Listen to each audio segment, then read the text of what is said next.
Hello, welcome to the Couch Concert Series brought to you by the Millennium Stage at the Kennedy Center. My name is Reese Waters, and I had a show at the Kennedy Center called Inside Jokes. We ran it all through last year. We had Pat Oswalt, we had Giannis Pappas, we had Josh Gondelman, we had Yamanika, we had tons of people. And the idea is bringing in your favorite comedians to break down your favorite jokes. So I know you guys are all stuck in at home. So I wanted to bring in somebody who's been very busy bringing lots of different kinds of entertainment to you. I can't think of a better way to describe her than a performer because she does just about everything. Personal friend of mine, Mrs. Amanda Seals. What is going on? My beautiful queen out here in Orlando, full of all the culture. I feel like all the culture. Am I doing a lot? Am I doing a lot for my hands?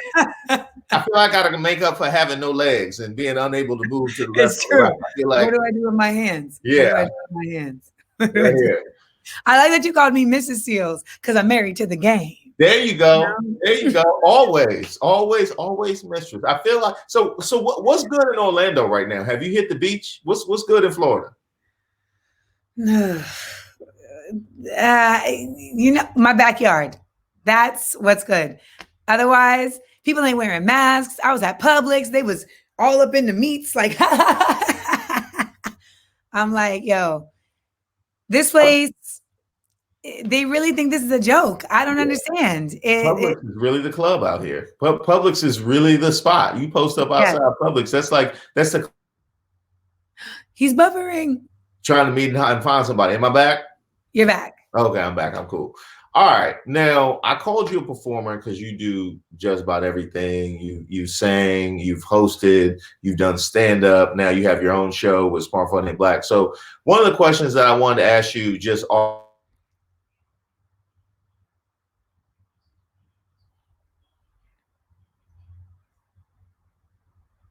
trying to create a bit for, let's say, Smart, Funny, and Black or one of the shows that you come up with. So you were buffering that whole time and I couldn't hear you, but what I could hear, is even though my mom and I had an argument today, she's watching this in the other room and I can hear her watching it in the other room. I hear her watching it. What's she doing? She laughing or she just saying,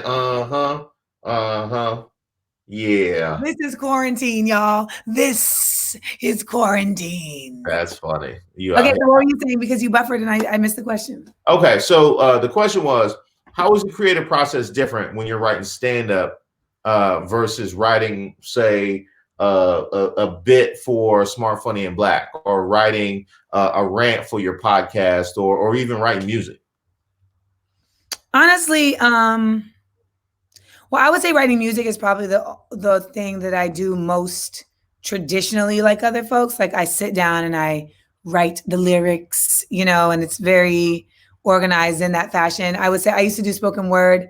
I don't actively do it, but if I needed to do it, I could do it. So when I do spoken word, I do that way. But when I write anything in the comedy space, I don't write my bits. Really? You work everything out on stage? Everything out on stage. Anytime I handwrite a bit, it never works. The only time I can handwrite a bit is when it is like a fully developed bit and we're just like cleaning up or tightening up, or maybe there's like some tags that I just want to figure out how to make smoother. But to sit and with a premise, write out the joke, inevitable fail. Literally every time. Do we have a delay? No, I thought you buffered like right at the end of that answer. No, I was saying that every time I handwrite a joke, it's a fail every time. I go on stage like, oh, I'm about to kill him because I wrote it down. And they're like, did you start yet? Okay. I feel like all the kids that were popular as kids, that have that confidence that gets instilled in you at a young age, y'all can work stuff out on stage, okay? Y'all have the confidence to work stuff out on stage. All the nerds like me, we got to come out here with the material like, oh, I'm going to kill him. I'm going to kill him. Because we all in here. So I'm like, okay, they got me that time. Next time I'm gonna go, hey, then I'm gonna say that, then I'm gonna say that, then I'm gonna say that. Hey, me writing out material didn't even start when I did stand-up. That started when I was a kid because I was sick and tired of them getting at me about my shape up and my shoes. I'm gonna kill him. Ooh, I'm gonna kill him. I'm gonna be ready for him.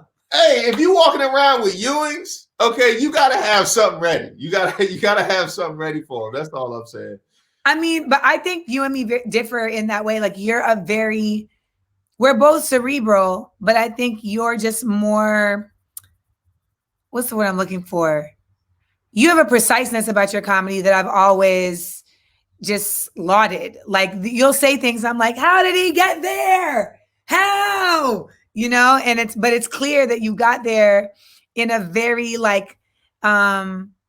almost mathematical way. Like I feel like if we studied the art of Reese's comedy, like there's formula there that only you can do. Whereas like for me, so much of it is off of just like feeling. It's just off of like, this is gonna sound a little woo-woo, but it's like something speaking through me. Something about the exchange with the audience, or even whether it's just one person or a bunch of people, it becomes where I kind of like give my mind over to just letting things happen that I don't let happen when I'm in a solitary space. That, it's almost like you take a musical approach to doing stand-up, because when you're doing music, you're very much in the moment, right? This thing will never recreate itself, so I have to feel this. This song will never be sung the jazz the same way, right? Whereas stand-up, I'm kind of like, okay, I'm thinking about it in terms of me being in the lab. Okay, this should go this way. Oh, it didn't go this way? Who messed this up? It's not like, how can I create this unique moment right now? Which is one of the things I like about what you do. When I was doing music, though, I didn't have money. So studio time was so precious that I had to go up in there with everything just so, because I needed to not make mistakes. So I didn't have the freedom of play. I remember John Legend being like, yeah, we'll be in the studio from 9 a.m. to midnight. And I was like, wait, what do you mean? What do you mean? And I was like, well, how much of that time are you recording? And he was like, probably like 10 to midnight. What? Yeah. Like that. So whereas with stand-up, I think I've had a luxury that a lot of comics didn't have, which is like by the time I started doing stand-up and would get stage time, it didn't feel like this is the only thing I have. And so I think I felt like I had a little bit more freedom to just figure it out. Mm-hmm. Whereas like, if that's the thing you're coming out with, you're like, yo, I got to get this right. Like immediately, I got to show these folks. So by the time I got to stand up, I also had just built up a certain confidence in my voice. So I think there was that, like what you were talking about is true. I had enough confidence by the time I was on stage that I didn't feel like I was fishing blindly. Mm-hmm. Now, your HBO special is called I Be Knowing. I'm assuming that came from your mom. I'm assuming. No, really? That came from, so my Instagram, I basically like schooled Caitlyn Jenner on her privilege on a live Katy Perry live stream that went like crazy viral, and my Instagram like blew up literally overnight, where I went from like 44,000 followers to like 100,000 in 2 days, and then really over time, and then within like 2 months it was like 400,000. Like it just was like an exponential growth, and so from that interaction going viral. Yep. Wow. Yep. I think because a lot of people just feel like you can't say nothing to that family. Mm-hmm. And because I did, it was like, but I say that to say that, it sounded very Hotepian just now, that when that happened. Where is spit your truth, queen? Say what you got to say. We need to buy land. But when that happened, people started watching my Instagram more, and thoughts that I used to just say like offhandedly now became people waiting for me to be wrong about it. Like, if I said something about like, oh, like this person is so-and-so, or what's going to happen next is this, people would like really be like, she's crazy, she's ridiculous, but I would be right every time. And so at one point, I forgot what the story was, but I had said something about somebody and it got proven like a month later. And I was in DC. And I went to the window and I got to the window of my hotel room and I went, I be knowing. And that ended up being like a thing that I would do all the time. And so voila. So it just came impromptu. Like that was. As with everything else, it Okay. just came impromptu. Yeah. Right. I'm a vessel, Reese. You a vessel for everything that Orlando has to offer. You are a vessel of Publix. Yes, you are. Now, a vessel of Gatorland. Yes. I really dug your special. Now I picked out a couple of bits that spoke to me, okay, on a deep and personal level, from IKEA. Okay. That a couple bits that spoke to me. What was your favorite bit? Or do you have a favorite bit from your special? Ooh. I would say my favorite bit from my special is the white women bit. About just white women at work, because I just know there's like a pocket. There's so many pockets of Blackness, right? Like I think so often we just get addressed as like the Blacks. But any thinking Black person knows that like there's so many pockets within us, and the pocket of professional Black women rarely gets spoken to. Like they just kind of don't ever really get their story addressed in a real way. And I feel like they were seen in my special and in that bit. And it would be between the bit about working in the office as a Black woman and my airplane story. Those two bits for me would be the two best. My two favorites. Airplane story was the second bit that I picked. I love the airplane story, and since the bit about the women in the office came right before it, I kind of like piggybacked on that. I was like, okay, yeah, let me do the airplane story. I can get the boat. However, okay, I did take issue with you coming down on office passive aggressive speaking emails. Okay, per my last email is my best friend. Do you know how many times per my last email or per our conversation hasn't saved me from getting escorted out of a place? Okay? No, but that's the thing. We've had to learn this language that is. My last email is, look, I done told you. You saw what I said. I done told you, okay? We done worked. I said what I said. That's basically, per my previous email is, I said what I said. Yes. But the bit that I fought for was Harriet Tubman. That was, yes. In the edit, they were trying to take it out just for time. And there was another bit that I was still working on. And even though the punchline in the other bit hit, the setup to me was a little shaky. But they were like, nah, it's fine. Just keep, because the punchline. But as a comic, I just felt like the punchline was a low-hanging fruit punchline. Like I hadn't developed it yet enough to where I felt like, I'm not mad at a low-hanging fruit punchline as long as it's like the last button. Right. Like I had to do this because it was there, y'all. You know what I'm saying? I would have been wrong if I didn't do it. Right. Like, but it can't be the. You gotta go some other places before you get to like, you gotta have some other like that's cool. So I had to fight for Harriet. And I was like, folks ain't doing a whole Harriet bit like that. Like, but I'm his.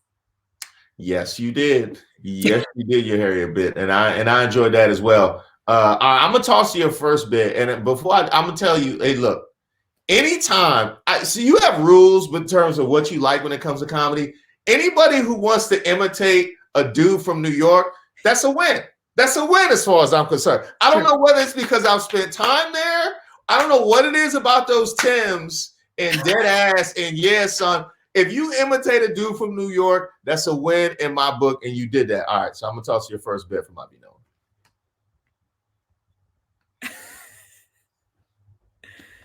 All right, then they're supposed to play it right now. There it is. So this man is on TV, and he has the caucasity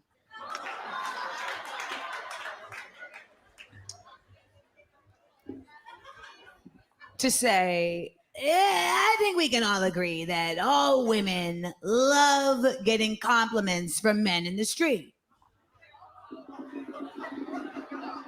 Boom. When I hear such foolery, it makes me first just go to the root.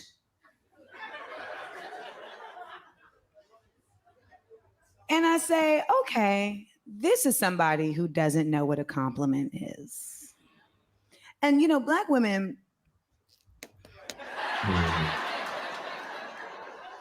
we are the masters at compliments. We have taken compliments down to a precise science of conciseness, where we don't even say a full sentence. We just say at you what we're looking at on you. Okay, polka dots.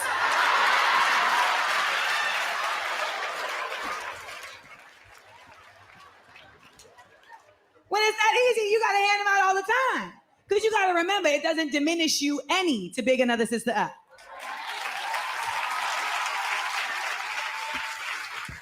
Compliments. How could he not know? For clarification, if I'm in Brooklyn at midnight and a Jamaican man appears from the shadows,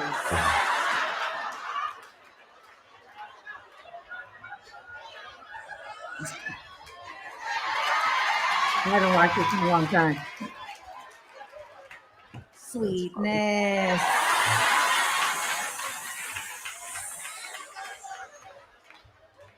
You look like a vanilla ice cream.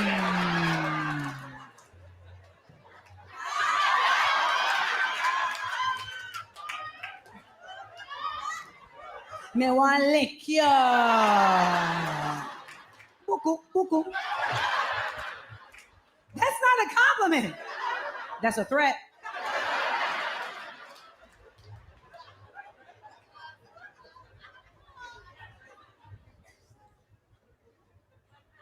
If I'm in Harlem and some brothers pause their dice game, it's the polite thing to do. And they like, yo, shorty rocking rough and stuff with one afro puff and the jacket and the pants with the da-da-da-da-da-da-da-da-da-da on it. I see you, ma.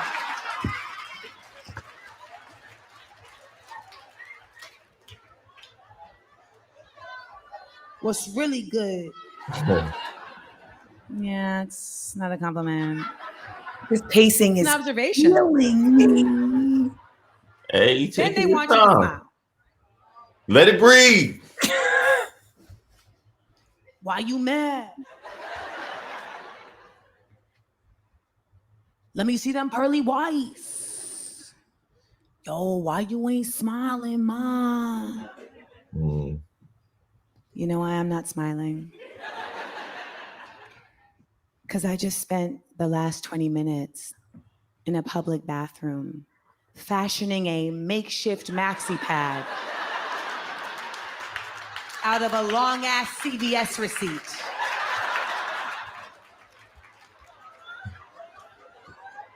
Just so I don't gotta walk around here looking like a dire wolf bit me in the pussy.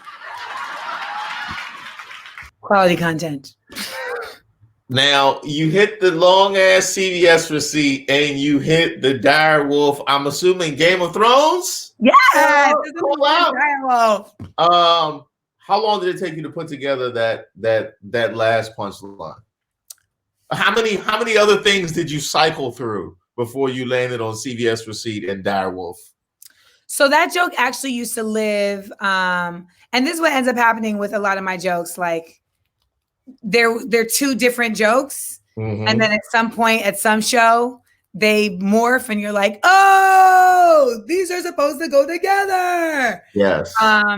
So originally I used to do a joke about New York and just about, you know, walking down the street and, you know, smiling. And I used to say, when the guy would ask why you ain't smiling, I would do like 3 different reasons. Like, because I just saw a woman take a shit behind a Chinese restaurant. That's why I'm not smiling. Like, because I just had not 1, but 2, but a 3rd bum whip it out on the train and I don't get a free ride, because of a punch card. Like, what I mean? Like, I would do that. And bring that back. That's good. And so I had the whole premise of that's why I'm not smiling. Mm-hmm. But the CVS receipt came from, I also had a story about another New York story about how, like, and this is a true story, how one time I got bubble guts like while being in the streets of New York, and my only option was to utilize a McDonald's bathroom. And at the release of the Kraken, I realized that there was no toilet paper in the bathroom. And all I had was a long ass CVS receipt. And so I had to utilize the CVS receipt. It wasn't a dignified time. But a lot of my stuff happens on accident, just like split second on stage. And so with that joke, it was literally like, we knew that earlier in the show, I talk about periods and how whack they are. And it just was like, oh, Mr. MacGyver, that's another use for a CVS receipt. And then one night it just like tumbled out of my mouth. And it was like, this works, keep it. Mm-hmm. So it's a lot of Simone Bilesing. It's a lot of just jokes tumbling out and being like, stick with that. You didn't see no lady squatting behind a Chinese restaurant. That was another story from an undignified time. That's where I'm stuck at with it. I'm like, wait a minute. Just somebody else saw a lady squatting behind a Chinese restaurant. Just walking by, like, oh, I didn't need to see that. Oh, that's funny. Okay, now you mentioned while the video was playing, the pacing is killing you. Is that just you watching yourself? Because I'm sure in the moment that pacing makes you feel so much more in control when you feel like, you know what, you can utilize this pause, you can utilize this silence and keep the control as opposed to having to fill it with words. Yes. I mean, at one point I was like, maybe their version is slower. Like, it just felt like interminable watching just now. Like, why am I taking so, like, I literally was just like, shit, if you had gone faster, you would have been able to get that other joke in. Damn. Like, but I really, on stage, I take my time. And I take my time because I want the audience to like hang on what's going to come next. And because I like dynamics. Mm-hmm. Chris Rock talks about that on his episode of The Champs with Moshe Kasher and Neil Brennan. And he talks about dynamics and how, some comics, it's like they hit here and they're just here the whole time. And that's like their vibe. And he was like, but I like to take the audience through rides. I like to take you through being shocked. I like you to be bowled over with laughter. I like you to be confused. I like you to be concerned, and for me, it's more so sonically. I kind of want you to be like, ah! I want you to be like, wait, what's she gonna do? And I want to give people palate cleansers. So a lot of times the pausing is kind of a palate cleanser. Other times the pausing is because I am trying to think of what I want to say, or at the beginning of that bit, I forgot. I had like a brain fart and almost forgot what to say. Okay. That's one thing about having that very measured timing is that it allows you time. You think I'm out here keeping control, but I forgot what comes next. But it looks the exact same. Absolutely. I mean, you had a couple moments in that special where you broke into song. I'd be breaking into song. So how did those end up as a part of the set? Like, were you looking at it and you were like, oh, I have to get these songs in here, or did it just come out organically? Are you talking specifically about Lift Every Voice and Sing? There's Lift Every Voice and Sing. You Got Me Fucked Up. Mm-hmm. That's in there. No, I mean, again, it's like so preparing for the special was an interesting journey because I'd never done one before. And whenever I do an hour, it changes every night. I never do the same hour every night. Like it's gonna mix and mingle. Like I'm playing on stage, etc. So preparing for the special was the first time where it was like, this is what we're doing. We're gonna do the things that we do. We may give ourselves a little fluidity, but we have a grid that we're working with, and I'm not going to be doing a lot of moving things around. So that was put together by, just taking these bits that I thought worked really well and lining them up. And so like Lift Every Voice and Sing was just a bit that I did ever so often that I started doing more than ever so often. It just started becoming like a really enjoyable part of my set. And when it came down to do my special, it was also the thing that I felt was going to make my special even more special, and not because, oh, look, she's singing, but I'd never seen a comic do that. And I think for what it's worth, a lot of people watching, just being able to relate it to folks in a real personable way, brings it from being just this thing that you sing at like HBCU events, to something that's more a part of, the current day Black experience. And then for Niggas Got Me Fucked Up, that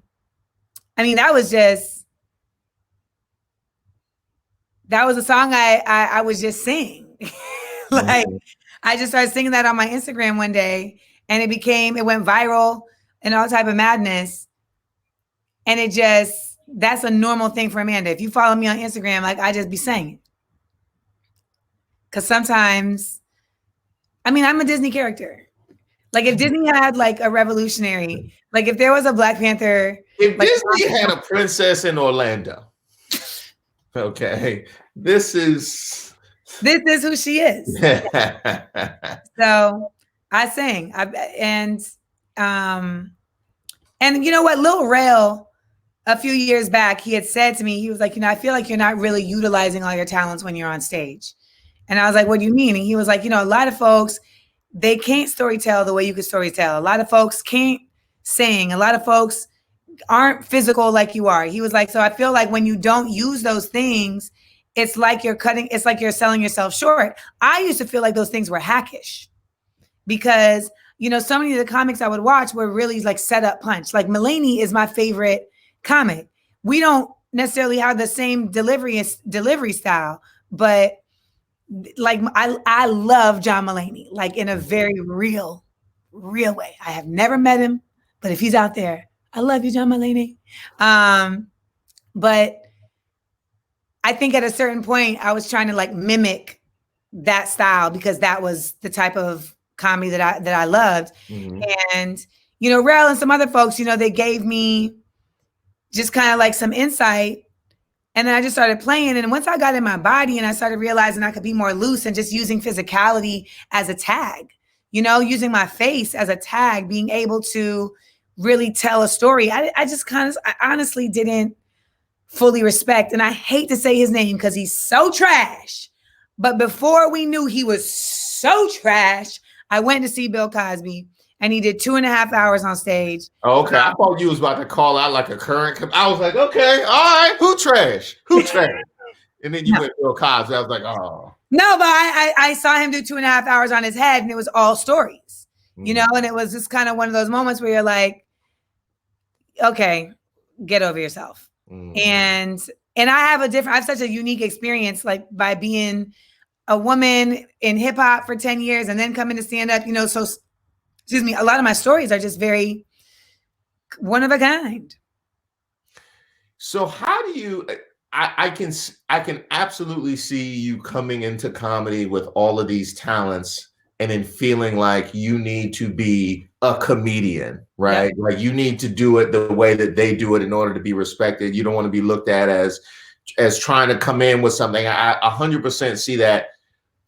Where did you start to find the points where you could utilize that skill or tap this thing without it actually feeling hacky? Was it when other people actually call for it?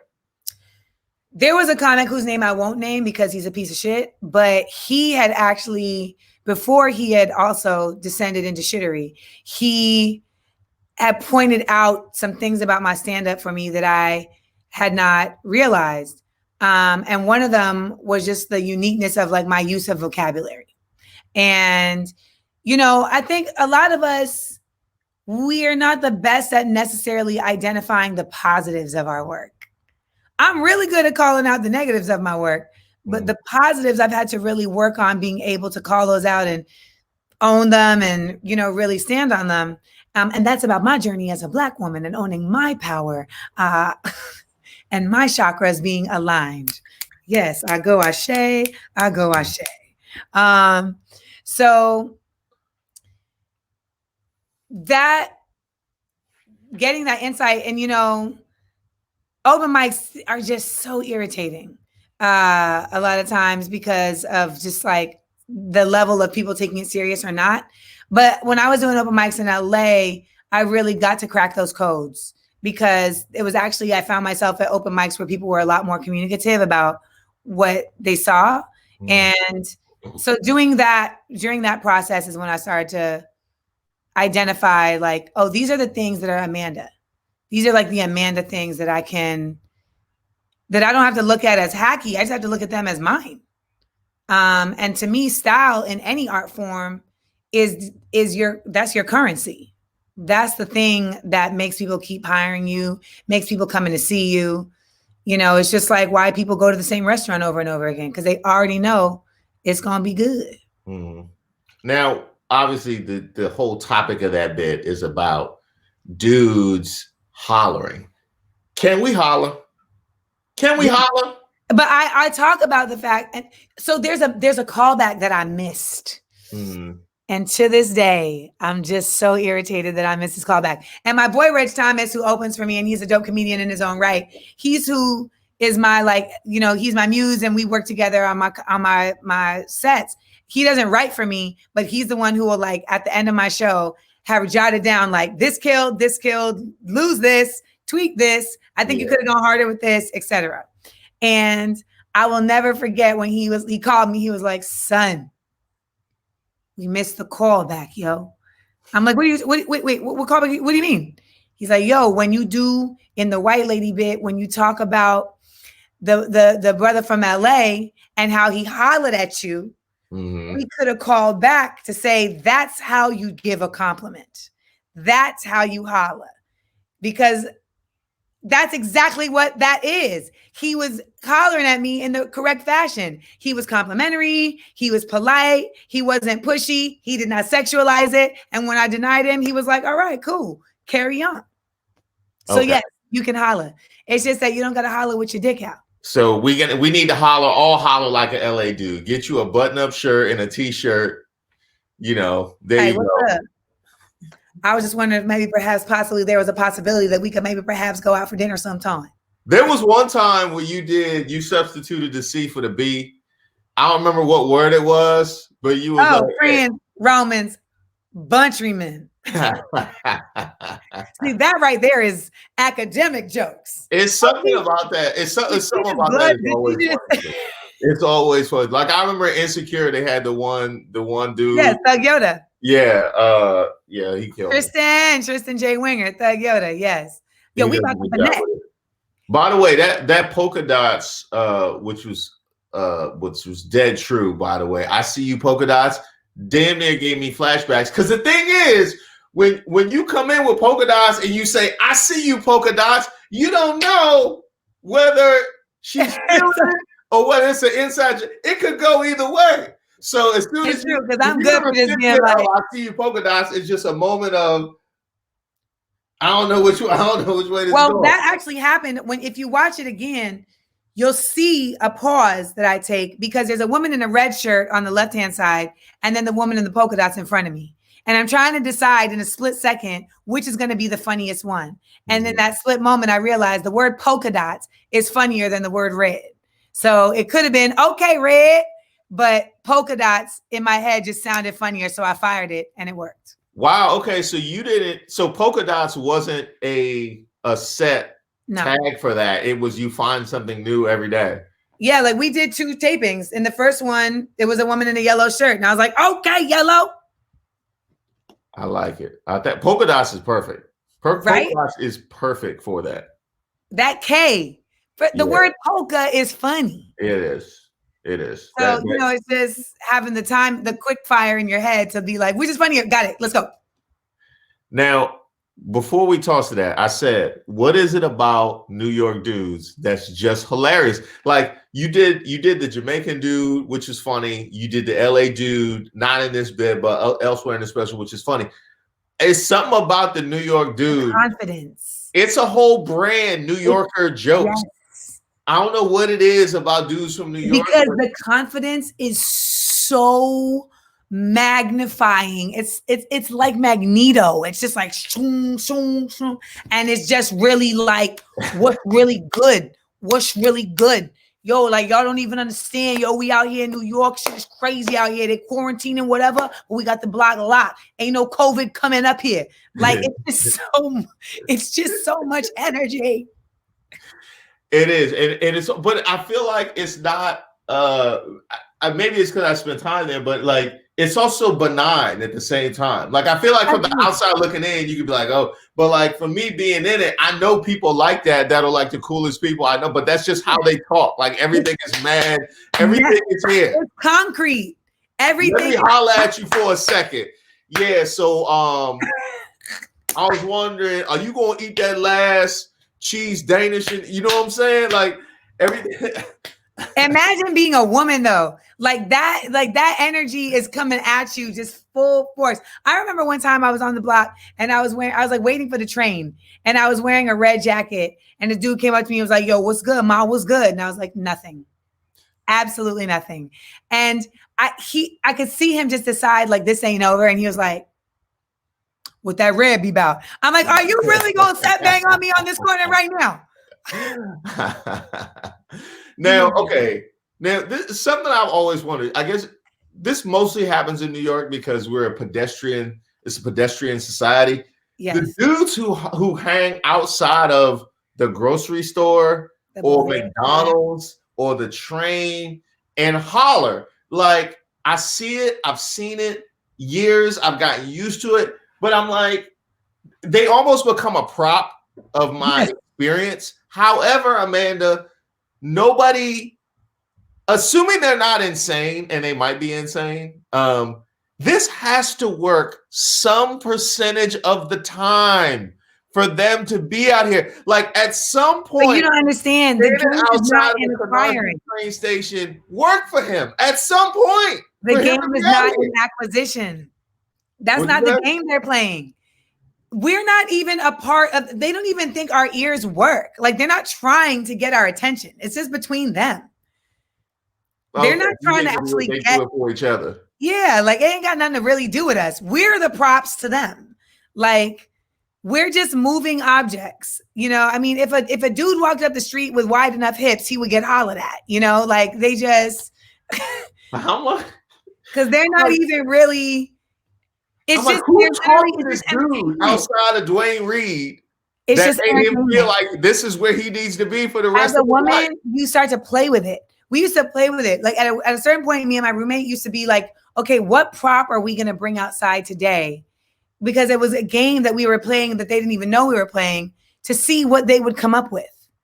Like I came out with a parasol one day and it was like, oh, shorty, let me get under that umbrella. Like you come out with a banana, you asking for trouble, you come out with a banana, okay? Because that's just going to bring everybody out. I came out, I had on like a long red like trench coat with a hood. Dude was like, and I knew this. I knew when I put this on, I'm like, what are they going to come up with today? Mm-hmm. Yo, Lil Red Riding Hood. Can I come with you to grandma's house? I know you never met a big bad wolf like this. You win. Yeah, that's pretty good. You win. One of the lines from your special I loved, not from this bit, was every Black experience is a Black experience unless it is anti-Black. So where did that line come from?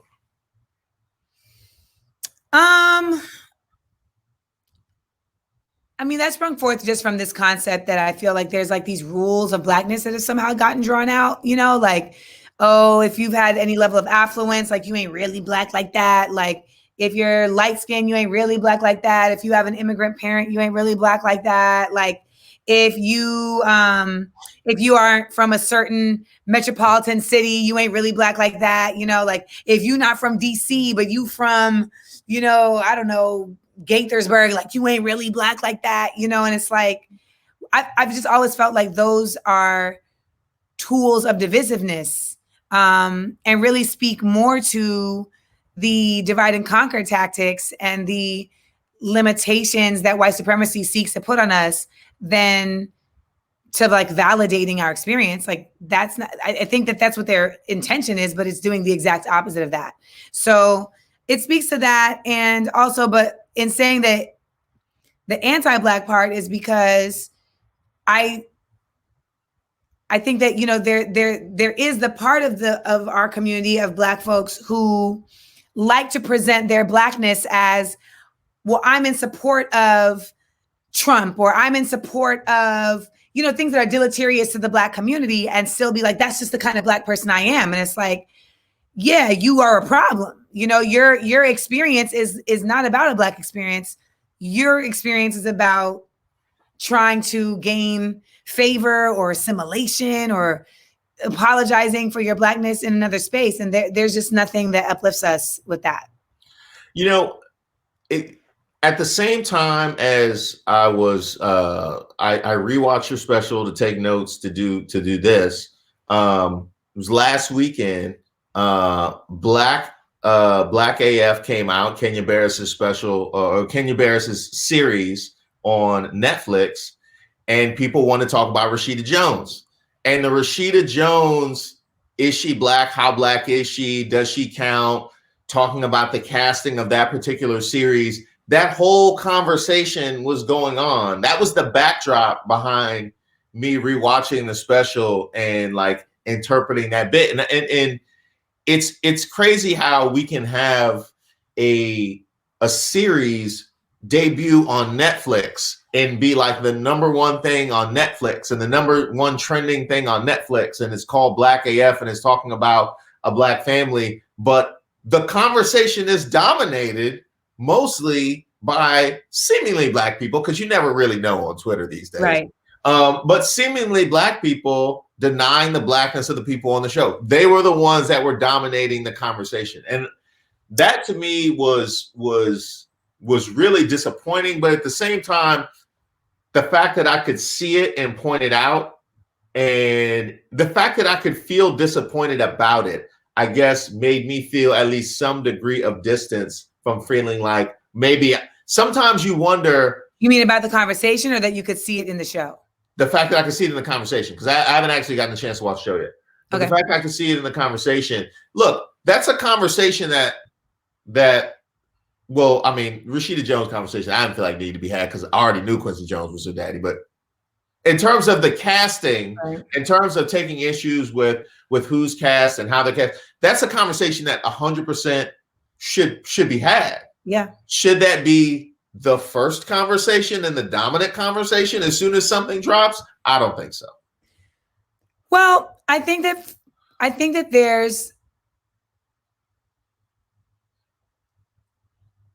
is a certain level of criticalness that we need to have with Black work that I feel like we kind of have gotten away from, just by the nature of wanting to just make sure that we support everything because we need to keep an influx of work going. For that to be the dominant part of the conversation, I think people's frustration was more or less about feeling like this was a redundant example of Blackness and the Black experience, and wanting Kenya, who has the power of a platform, to use that to give space to other stories other than just recycling his own story in the same way. I think that was more so the conversations that I saw that I felt like had a little bit more merit to it. To say Rashida Jones, whether she's Black or not in real life, that's not a question. Like, her father's Quincy Jones, and the story. I think in her career, in the workspace, I think a lot of folks feel like she maybe hasn't inhabited that space in a real staunch way with her roles on Parks and Rec or The Office, or get smart. Like, I don't think that she's ever necessarily, and I could be wrong, but I think a lot of folks felt like, well, she's never necessarily outwardly owned, I'm a Black woman in this space. And that is what makes them feel empowered to be able to question that.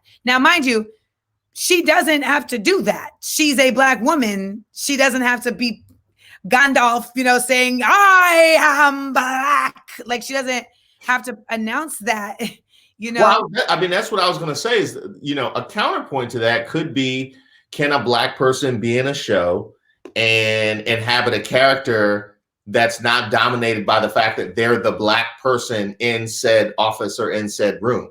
It's a double-edged sword, man.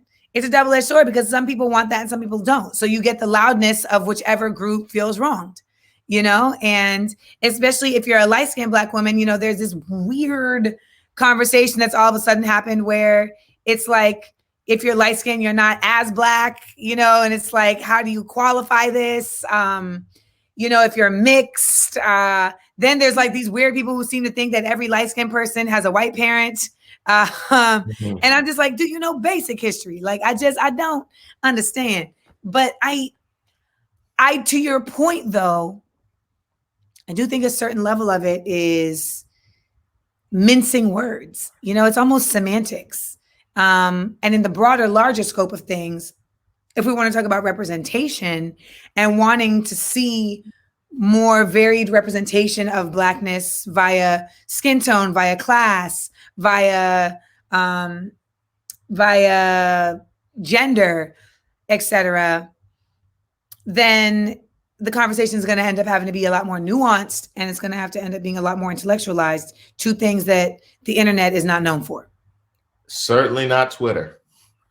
No, I mean, and so, I'm working on creating a community that's an extension of my Smart, Funny, and Black brand where those kind of conversations can happen.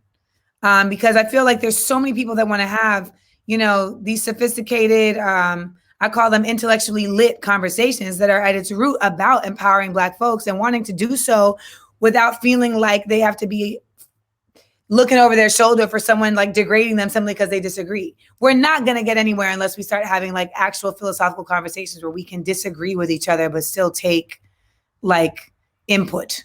And so I'm working on creating a space where we can do that. You want to take us back to the Columbia University Black Student Union? Essentially. Let's make it happen. Yes. Let's make it happen.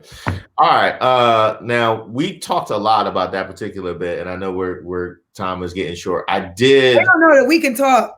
We can definitely talk. But Reese and I can talk. We knew you could talk. We knew you could talk. Me and you in particular, we can talk. For sure. And of course, these conversations will continue. You've never had a phone call under an hour. That is the last one I think was actually longer than 2. Actually, now that I think about it. I actually went outside at some point during the conversation and lit a cigar and then finished it and came back inside. That actually all happened during the course of the conversation. I wanted to check out your airplane bit because we teased it at the beginning of the show. It was one of my favorite things. And I particularly want to know who inspired the way that the flight attendant shuffled away at the end, because I got somebody in mind. I know this was who you were going with this. All right, let's go to your airplane bit.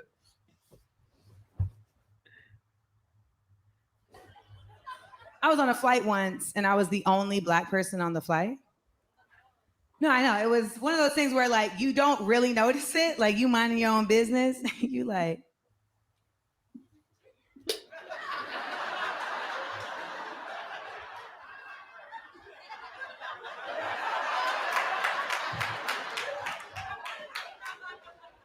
how Black am I gonna have to get? Because you know something was gonna go down, So I sit down in my seat, and this couple sits next to me. I can tell immediately that they're not American white because American white has a couple washes. It's a little dingy. I know for a fact that went poorly more than once.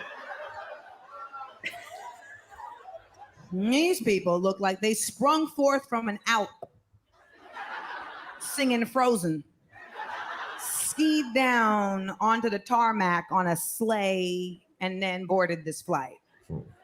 we all know that if you're in the aisle, you can get up and sit down as many times as you want. You can go to the bathroom, come back, it's fine, whatever. That's your aisle. If you're in the middle seat, I mean, you played yourself. I don't know what you was thinking. You should have thought earlier. You should have booked faster. I mean, this is foolish. I can't promise you armrest. I can't. You need to sleep on the tray table. Yep.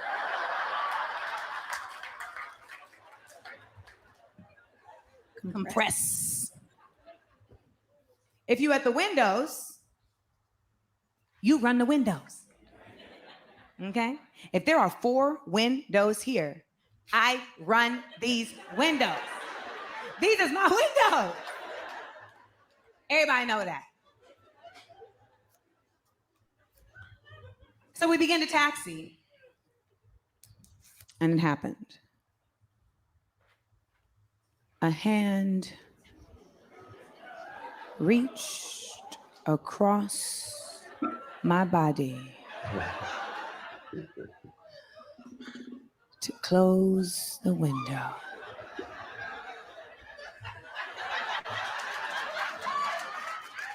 How black am I gonna have to get?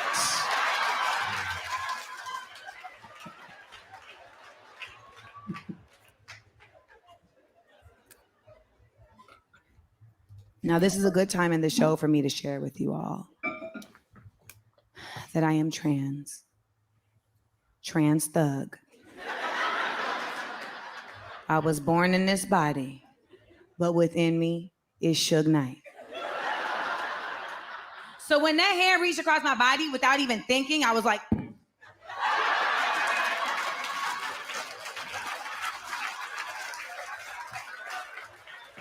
pass that shit back. How with you? She gonna get all huffy. I was just trying to close my window. Whose window?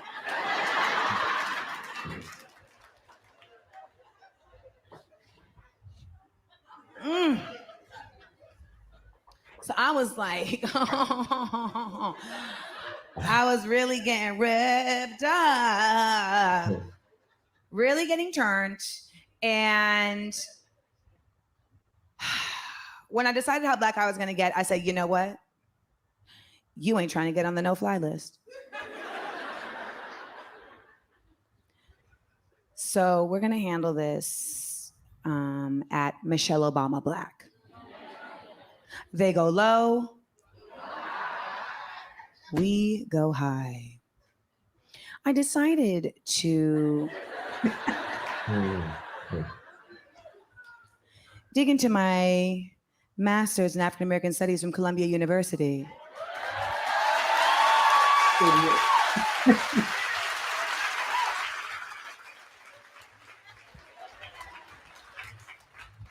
That I am still paying for.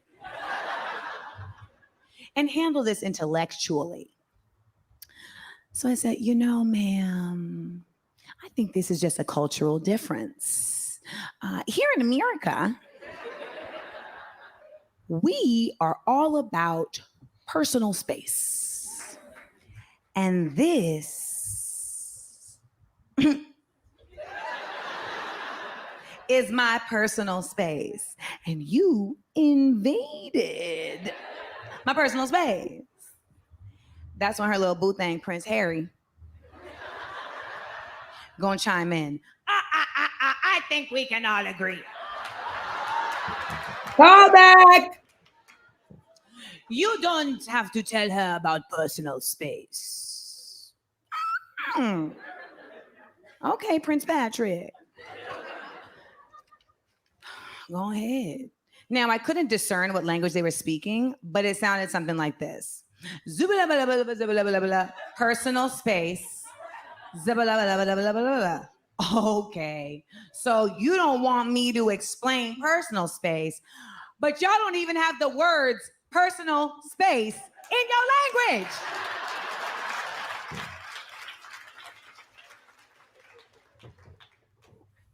But I'm a peaceful soul. So I say, I'm gonna let them have this. So we took off. Now, later on in the flight, when we began our initial descent, I was asleep. But remember, I'm a thug. So I sleep with. That's right. One eye open.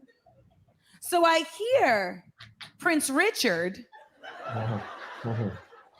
say, can you please close the window? And I awaken, thinking he's speaking to me. And I realize, no, he's addressing a flight attendant. Betrayal. So I get turned. Oh my God. I'm like,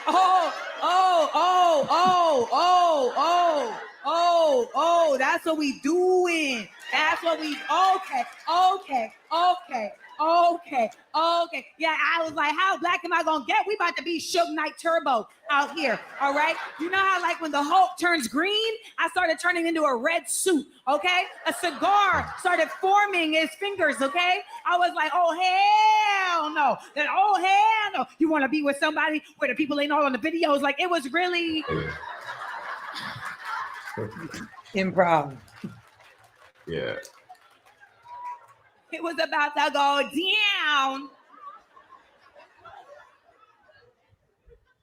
But through my rage, I thought I saw an apparition. And I realized, no. This is real. I was wrong, y'all. I wasn't the only black person on that plane.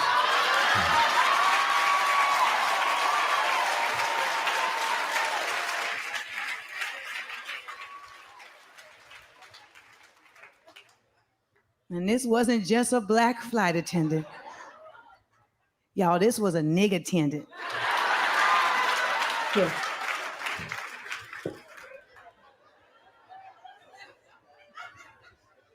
He looked like just the day before he was bouncing at a strip club. And he turned to some stripper and was like, I just want to see the world. And she was like, go and get your wings, baby. And here he was, Tyrone. The odds are high. Flying the friendly skies. So Prince Matthew over here. Gonna ask again. Excuse me, can you close the window? And Tyrone and I exchanged that look. That look that all black people do when something so Caucasus is taking place that we can't even use words. We must communicate on a higher vibranium level.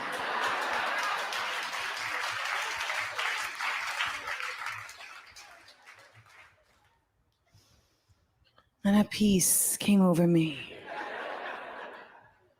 Because in that look, I knew I didn't have to wonder how black I was going to have to get. Tyrone was black enough for both of us.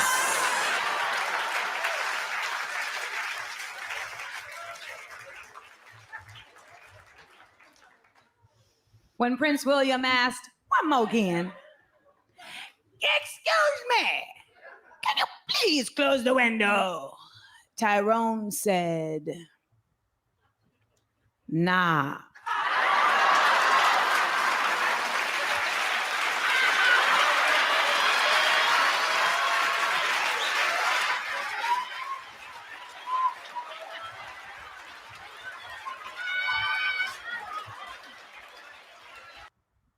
Okay, let's start at the end. Please tell me that Tyrone's mannerisms is Bruh Man from the Fifth Floor. Yeah! Was it Bruh Man from the Fifth Floor? I was like, that has to be Bruh Man from the Fifth Floor. That was very well done. That is exactly who that is based on. That is funny. That is funny. Another thing I saw was when Tyrone was in the strip club. talking to his girlfriend, and he's like, "I just want to see the world." She's like, "Go and get your wings, baby." For some reason, I thought of Taraji and Tyrese and Baby Boy. For some reason, I thought of them. For some reason, I hate you. Okay, so that was a very well crafted story. And when we were trying to find the clips for this, I didn't realize in watching it that it was 10 minutes. I didn't realize in watching it that you had packed that much into that particular story. So how long was that story when you first wrote it down? And when you first performed that story, how long was it? Probably about half that long. Okay. Because Tyrone being the Black flight attendant came later. So that actually happened, like me being on a plane with no Black people and the white person reaching over, like all that really happened. Except the way the story actually ended was that all the white people on the plane started yelling at me. Because I was like, I was like, yo, you wilding right now. You wilding. And then, the white people in front and behind were like, you're mean. And I was like, oh, this feels like Instagram. So like whatever. But one thing that I really love about Dave is that Dave Chappelle always kind of goes to an imaginative place with things. Like I feel like he invokes a certain level of magical realism where it's kind of like, what's the fantasy that would have happened here? Or like, what's the thing that takes this beyond just reality and into like a story that is being told beyond just the actual thing that happened. And in that moment, of really like getting the story, the first half of the story, I started to think about like what I really wanted to have happened. I wished there had been like a Black godmother, like a fairy godmother that had come. And so then that started the development of Tyrone. And the thing with the moving the cart, that happened on stage in that moment. That was like, you mean when you shot the special, you had not done that before that way? Correct. Oh, that was funny. That was literally at that moment, I was like, oh, I should be pushing the cart. That was really funny. And you know what I liked about that whole story is the idea of using the stereotype of the angry Black person, but B, the authorities as a weapon, right? So you're using the fact that automatically, if I get mad, they're going to come down on me and be like, oh, this Negro's wild.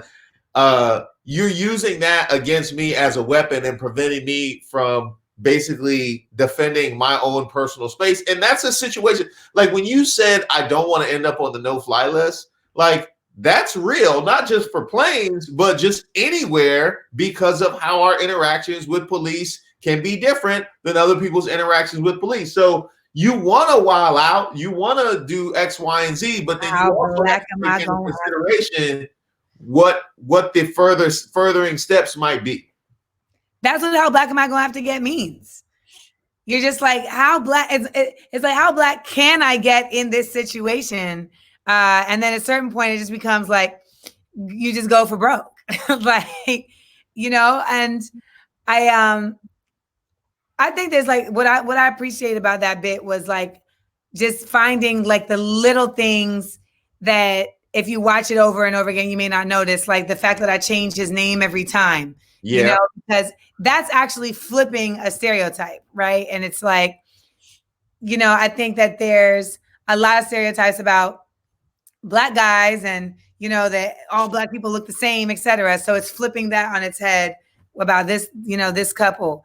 But, that was a fun story to develop because it was the first time I felt like I had really, really like just got in the nooks and the crannies and just found every little bit of bone gristle, for the joke. And I have a couple stories on my head that I need to do that with. I guess I'm on hiatus right now because I don't know the next time I'll be in front of a stage of people.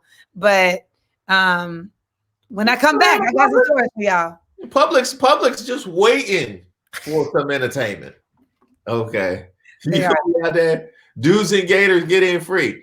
By the way, my personal pet peeve, and I might be on my own with this one. I've done this rant a few times, but my personal pet peeve is the dude who, when you're seating, asks you to switch because he could get his seat next to his wife or girlfriend. And I'm like, wait a minute. Not my problem. You booked this weeks ago, planning for this moment where you were going to ask me to switch, where I look like the jerk if I say no just for sitting in the seat that I paid for. Really? That's what we're doing? I'll only do that if it's an equal switch. So like, I'm not sitting in the bulkhead. Right. If you sit in the bulkhead, I'm not going to switch from my window to your aisle. It's got to be a very specific scenario. I was on a flight recently before all this, and it was just at the beginning of all this. And I had wiped down my whole seat, and then a woman came in and was like, is there any way that we can switch? I was like, baby, I done wiped down the whole seat. I done did this whole thing right here. So unless you about to do that too, we can't do this. And I watched, and she was like, I'll do it. And I watched her. She hit the window, like she got thorough with it. So I was like, okay. Good for her for working with you. I saw a dude, he had an aisle seat, and he was asked to switch by the dude who was in the middle seat because he wanted to sit next to his wife or girlfriend. And then when he said no, people started throwing comments like, oh, you dissed that and other thing. And I wanted to defend my man, but I also, wasn't trying to have my seat be, again, I don't want to end up on the no-fly list. Nothing we're different though, because I will, I'm just like the people's advocate. So like if there's injustice at any level, I'm like, excuse me. I was on a flight on Thanksgiving and I'm in the window and there's two like elderly white women sitting next to me. And across from us, there's an empty aisle seat. And this Asian girl comes on. She's like maybe 18. And you can tell that she's very like just a shy person. And she looks at the seat and then she looks over and then she looks back and she looks over. And I put it together like somebody's sitting in her seat. Sure enough, these two here, they're a couple. And basically, the woman who was sitting in the aisle seat, that is the Asian girl's seat. And actually, no, it was the middle seat because that's what got me hot. It was the middle seat that was originally this woman's seat. And she was like, you can have my seat. And the Asian girl was looking at her like, what? And she was like, yeah, I'm going to sit here, but you can have my seat because we're together. So she didn't even give her an option. Didn't give her the option. She just sat, wow. That's what drives me crazy. When I get to my seat and you're in my seat, get up out my seat. Oh, the flight attendant told me I could sit here. You bet on the wrong horse, baby. That's flavor. You bet on the wrong horse. And the woman, and so I said to her, I was like, that was actually pretty foul. You can't take somebody's seat before giving them the option to sit in their seat. She was like, well, what's it to you? I said, it just shows that you're truly in the spirit of Thanksgiving, stealing shit that ain't yours. Well done. Well, hey, you got another bit right there. You better write that right there. That's my thing, just airplane bits. I'm there gonna you do go. a whole special of airplane bits. The whole set is gonna look like we in the cabin. Hey, Travel Noir is gonna love you. Yes, shout out to Evie. Now, after that, so after the airplane bit, you talk about a vagenda. You introduce the idea of the vagenda. And my issue, well, first of all, I'm gonna let you introduce the idea of the vagenda. How would you define the vagenda? The vagenda is a woman's list of who could get it. Now, why does that direction only flow one way? Either you get on the agenda and you work your way off the agenda. You need to be able to work your way back on the vagenda. You can. A couple of strikes. No, you can get your way back on the vagenda. Absolutely. It's just that a lot of dudes don't realize that you can get kicked off the vagenda. They just think that it only works one way. They think that there's only entry and no exit. And it's like the vagenda works just like a vagina. You can go in and you can come out. That's funny. All right. It's as long as, because more dudes need to know they can work their way back in. Because I've seen lots of dudes. But I'm wait a minute. She saw your bathroom and now you off the vagenda. Like, give me an opportunity to, you know what I mean? Ego. They be like, what? All right, whatever. You wasn't cute anyway. What that red be about? That's what my favorite thing is when you like crush the person that you were just trying to holler at. You weren't just trying to risk it all for the one that's not cute anyway. Really? That's why you ugly. Right. Right. That's why you're posted outside of Roy Rogers. Now, when I did Smart, Funny, and Black, you came to DC. I did it with Jamel. I won, by the way. Master Blackspert in the house. So one of the ways you end that show, or one of the games that you play in that show, we have to pick 3 figures, right? In Black history. Well, so we have the final Blacks Nation, which is the final game. And I ask our Blackspurts a multi-layered question. So sometimes it's 3 figures in history, or sometimes it could be 3 songs, or it's like we have a question where we'll say they're starting the first Black colony on Mars. What are 3 things that the colonists will need to live their best Black lives? Gotcha. So I think for you guys, I can't remember what it was. It was the 3 figures, because I know I picked Fred Hampton, Frederick Douglass, and I can't remember who the third one was. So then the question must have been, we are that basically like we're in a situation where we about to have this man in office again and we need to have a revolution. Who are 3 figures from Black history that you would pick to head it up? Got you. I want you to answer that question. Yeah, I want to hear what Amanda has to say. I want to know what 3 figures you would pick. So you heard all the answers. Okay, first I would pick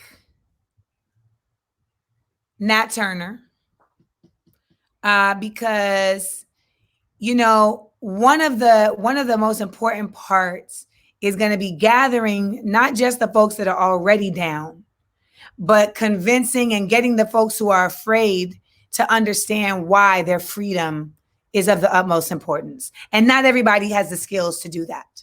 Not everybody has the ability to speak to each individual in the way they need to be spoken to get them to understand what they need to know. So Nat Turner, and being able to organize an uprising on a plantation, there's going to be coons in there. There's going to be folks that are scared. There's going to be folks that are OD. There's going to be folks that are like, well, why are you doing it? I could do it, And so you got to have a certain level of skill to be able to rally the troops in that way. So we're going to have Nat.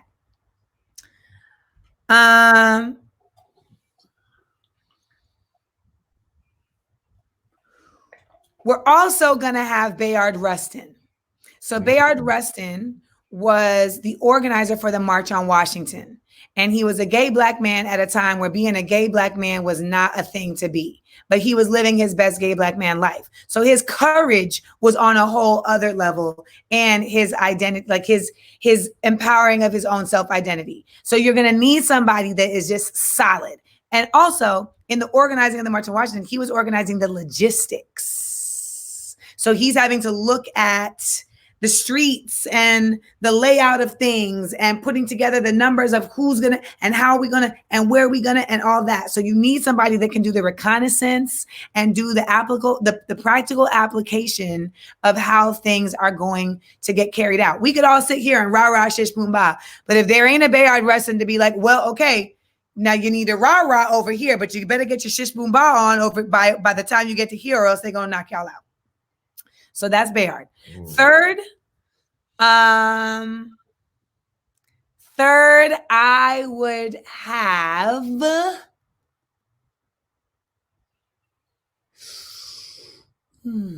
so many choices.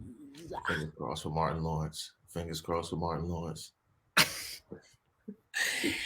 Third, I would have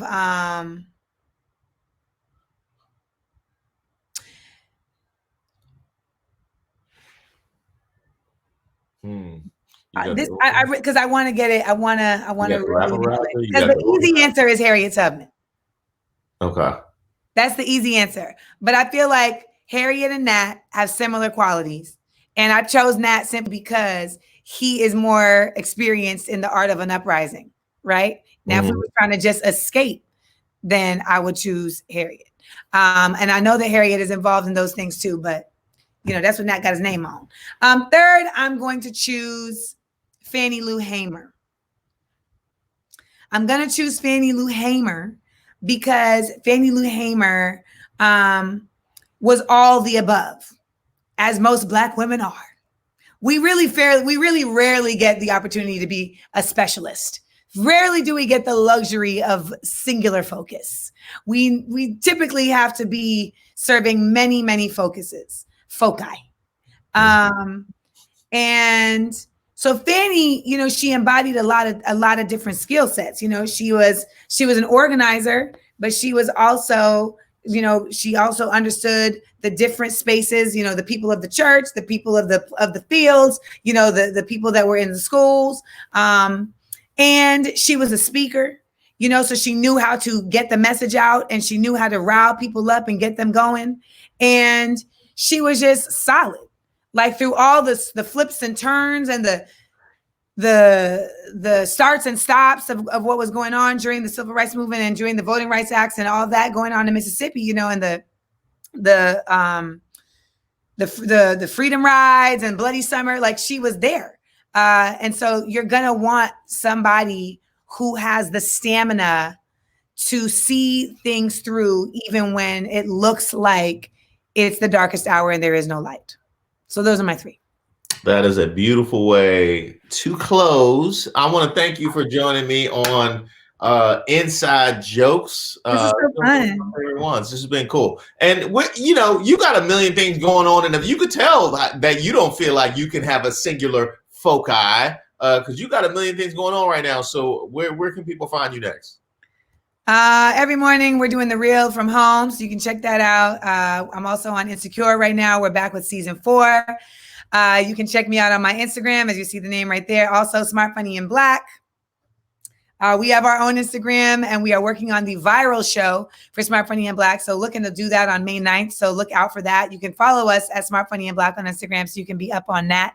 Every Tuesday, we do a live Smart, Funny, and Black game on our Instagram live every Tuesday at 8 p.m. Eastern, where you can possibly get tapped in to play and get a chance at winning a free shirt. That was also on our YouTube, Smart, Funny, and Black Entertainment. You can see more content. And I'm working on some other things. I mean, this quarantine really puts a lot in perspective for you in determining, in you determining what you want for your future. And for me, I want to continue to create spaces that are at a certain level of value and a certain level of excellence and insight. And in order for me to do that, I need to be at the helm. So I really been working on just taking the reins of my own visions and bringing them to fruition on a whole other level. Oh, and I just want to take a moment to thank the Kennedy Center, because Matthew Weiner and Simone at the Kennedy Center, they have just been such advocates for my work and my comedy, and for you as well. And, just as Black voices, it seems you may think it's the Kennedy Center, what they going, because it's still the government, but they have really just been such supporters of the work that we do and understanding the necessity for the work that we do. We were going to be doing a Smart, Funny, and Black festival this summer if this thing hadn't happened. And that was really just because I threw it out there and they were like, yeah, let's do it. So thank you all for the work and for the work you do and for supporting the work that we do. Absolutely. Totally agree. They've been a great benefactor, especially with this Inside Jokes brand and franchising with you as well. And I'm glad we actually finally got to cross streams.